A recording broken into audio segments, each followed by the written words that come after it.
泣いていいんだよ、そんな一言に僕は救われたんだよ。本当にありがとう。情けないけれどだらしないけれど、君を思うことだけで明日が輝く。ありのままの二人でいいよ。日だまり見つけて遊ぼうよ。ベランダで水をやる君の足元に小さな虹、一生そばにいるから、一生そばにいて、一生離れないように一生懸命にきつく結んだ目がほどけないように固くつないだ手を離さないから。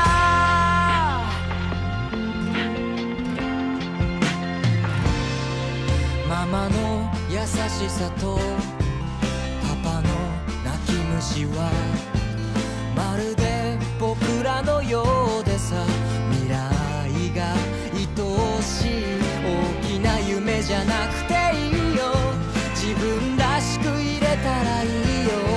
一人ぼっち迷った時はあの頃思い出して、ああ寂しい夜を半分僕に預けてほしい。嬉しい日々は十分に笑い合っていたい。どんな言葉でも足りないような君のぬくもりに触れたせいかな。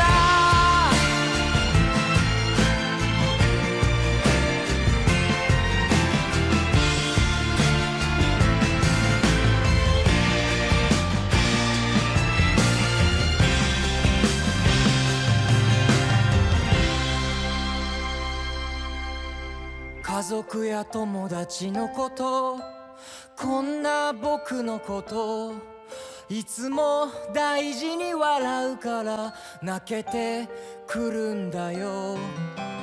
何にもなかった空にポツンと輝いていたありがとうに変わる言葉、ずっと探していたんだ。